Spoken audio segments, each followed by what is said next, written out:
Vamos falar sobre tendências para 2025 com a Thaís Ruiz, que é arquiteta. Seja bem-vinda, Thaís. Muito obrigada, mais uma vez, pelo convite. Nós agradecemos. Afinal, a gente entende que temos tendência no universo dos cabelos, né, com Silvine Rezende, e a casa também há elementos que mudam ano a ano.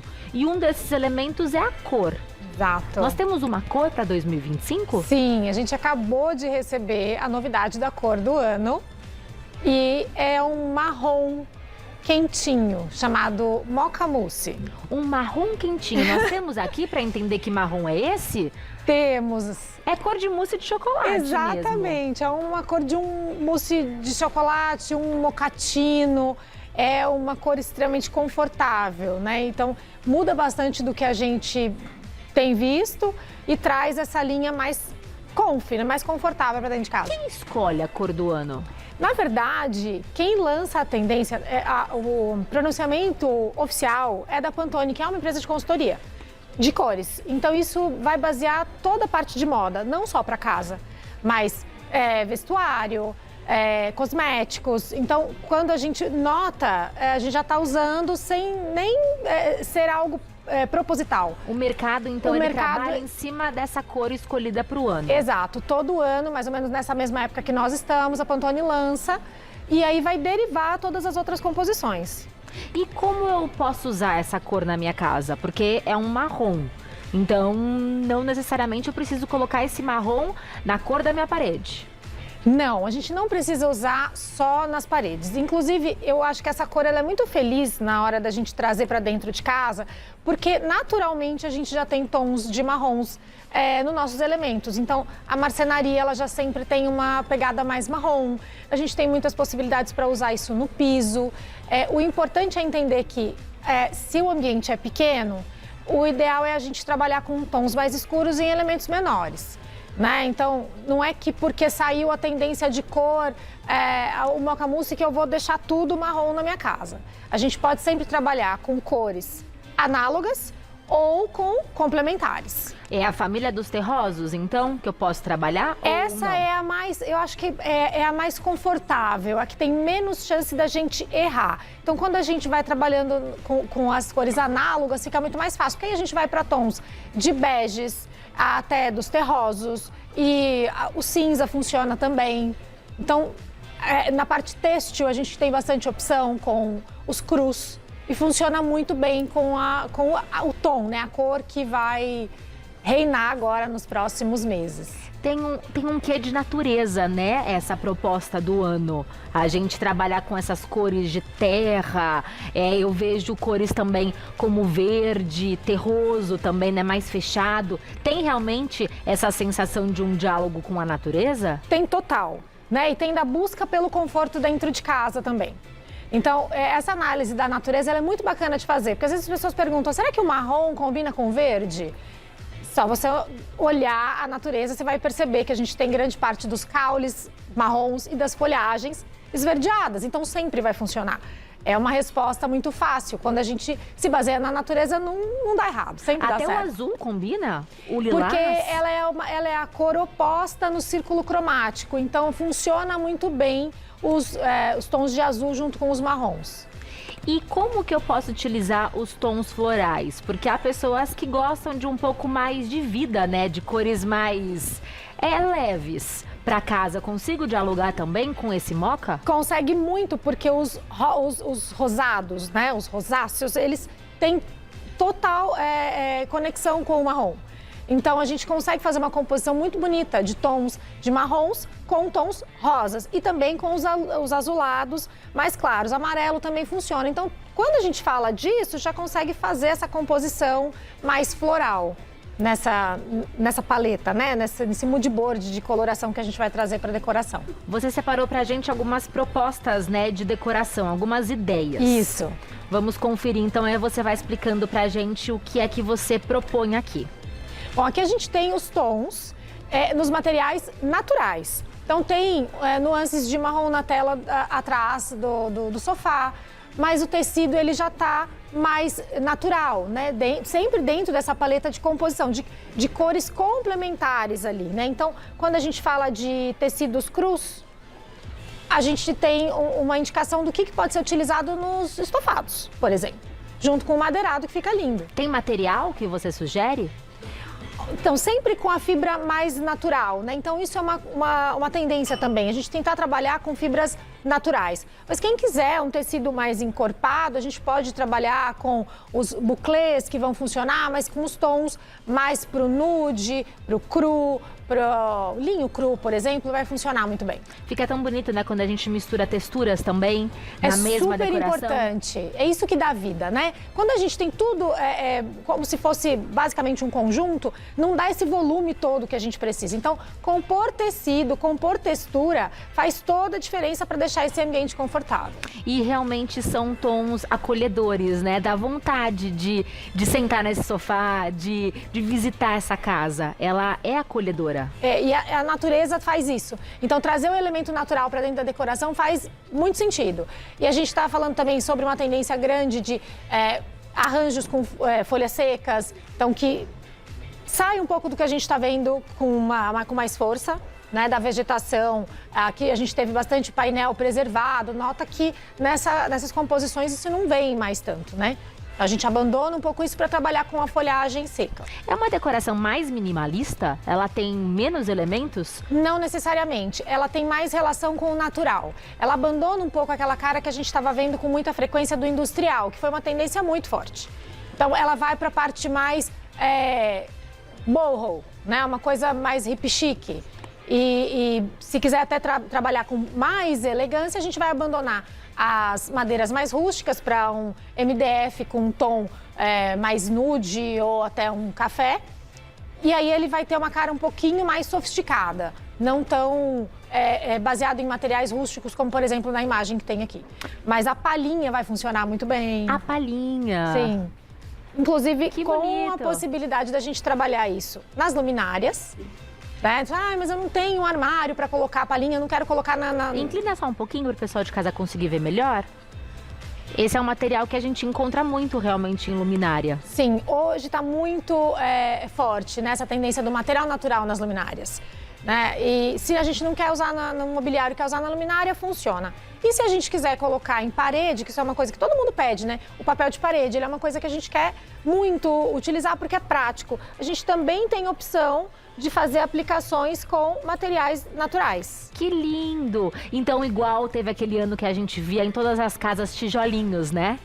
Um papel de parede, para quem não podia trabalhar com o material, o concreto, agora dá para utilizar essa tendência no papel de parede. Exato. E até tem textura esse papel? Tem, ele tem textura. Que interessante, deixa eu pegar. Será? Eu tô... Aqui, ó. Não sei se Ai, olha que bonito! Muito interessante mesmo. E aí, falando um pouco sobre o que sai de moda, existe isso no universo da decoração? Existe. Existe muito. Ai, meu Deus do céu, eu tô até nervosa. Deixa eu me acomodar aqui melhor. O que sai de moda em 2025? Então, sai de moda toda essa tendência mais industrial que a gente viu com muita força. Então, o uso do metal com pintura preta, que isso tinha muito, o metalon, o cimento queimado com aquela cor de cinza bem bruta. Isso, a tendência é que saia para entrar essa linha mais casa confortável e não tão industrial, que foi uma tendência muito forte, que ficou um bom tempo com a gente. Na prática, você sente que as pessoas, quando muda a tendência, elas mudam a casa ou elas passam a conferir nas lojas essa nova tendência e aí o gosto também modifica e dá vontade de uma reforma? Eu acho que é uma questão muito do inconsciente coletivo. A gente vai olhando isso acontecer e vai se familiarizando e começa a não se reconhecer mais no que tinha dentro de casa com aquela estética que estava sendo muito vista anteriormente. Então é um movimento muito natural. Mesmo quem não vai fazer uma grande reforma, é natural que acabe tendo uma necessidade grande de trocar os tons dos estofados, da roupa de cama e trazer os elementos mais naturais. O tipo de arranjo,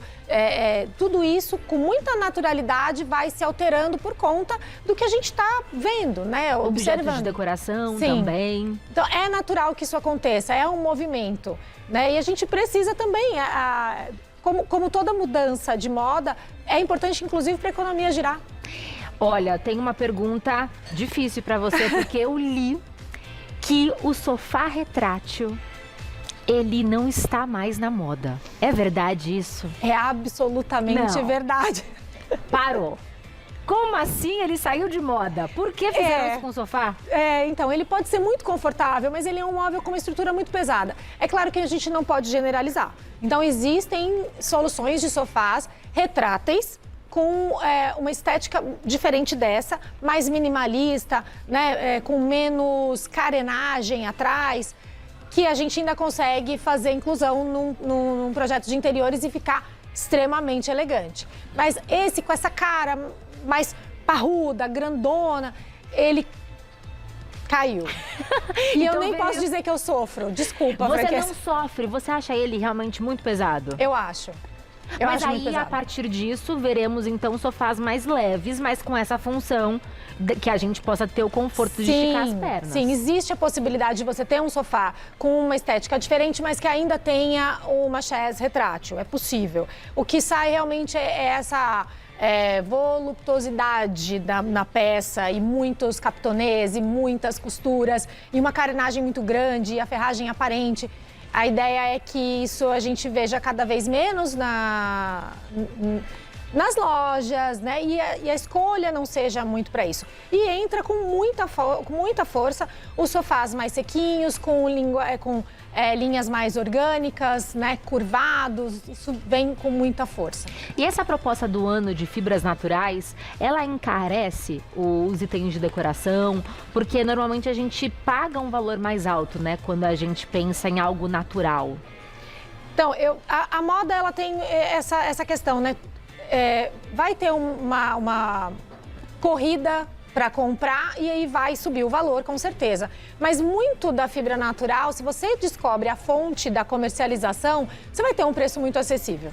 Então, se a gente conseguir comprar direto do produtor ali, de quem faz a luminária, de quem realmente trança a palha, a gente vai ter um preço extremamente acessível. Tem que ir direto na fonte. Tem que ir na então. fonte. Só que a gente tem também a questão do trabalho manual e artesanal. Então, tudo que é artesanal hoje está bem valorizado e eu acho isso incrível, porque cada vez menos a gente tem isso, né? O processo fabril, ele facilita vender em larga escala.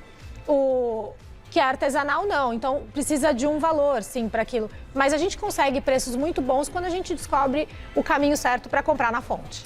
E falando de iluminação, muda também em 2025 a proposta? Muda.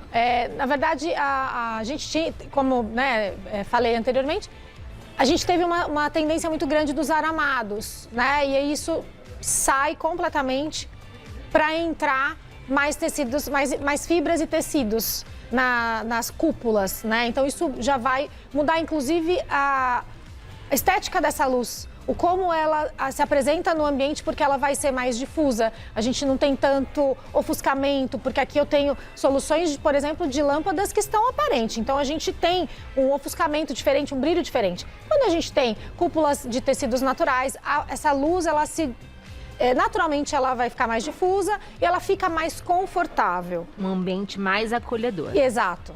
Que combina com a cor do ano, então. Isso. E falando em tapetes, eu vi que você trouxe pompons, né? Qual que é essa proposta que vemos aqui na frente dessas cores, desse tecido? Isso tem alguma relação com o tapete? Tem toda a relação com o tapete. Eu selecionei algumas tonalidades que ficam muito interessantes para compor na parte da tapeçaria, em ambientes com elementos com o mocha mousse. Então, se eu tenho um sofá, que sofá é uma peça grande, com um tom de marrom mais escuro, o ideal é que eu trabalhe tons mais claros dessa composição do tapete, para ter esse contraste. E a gente, para mostrar que a gente não precisa seguir exatamente com marrom. Não é porque eu tenho um sofá marrom que eu tenho que colocar um tapete marrom. Então eu posso trabalhar com um rosado, uma cor fende. Se eu quiser um ambiente mais alegre, eu posso levar um tom de laranja. Então são tons que a gente consegue compor e hoje a gente tem no mercado, e até com valores extremamente acessíveis, tapetes que a gente consegue escolher a tonalidade dos desenhos que a gente quiser. Então dá para mesclar, né, um pouco dessas cores complementares também. Exato. E falando de parede e teto, a gente sempre tem essa regra de que o teto tem que ser claro. Essa regra continua viva ou não mais? Não mais. Tem uma tendência forte também de ter os tetos coloridos. Uau! Que eu acho muito interessante. Às vezes a gente quer uma cara diferente e fala, mas eu não quero pintar a parede. O teto vem bem forte.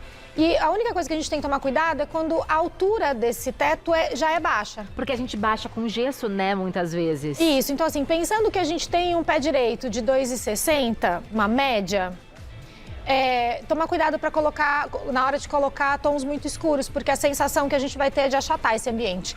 Mas mudar a cor, soltar a cor da parede em relação ao teto, gera essa sensação de que a gente até fazendo a escolha correta, aumente. A sensação vai ser que fique mais alta. Que interessante. Ansiosa para conferir tetos coloridos. Essa tendência muito me agradou.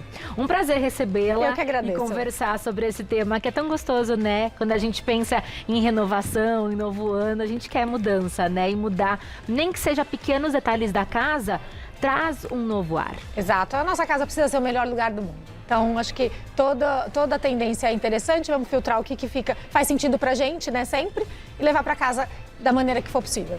E você encontra mais informações no @arquiteta Thaís Ruiz. Thaís com TH, Ruiz com Z. @arquiteta Thaís Ruiz. Muito obrigada, Eu que agradeço. Até a próxima. Obrigada.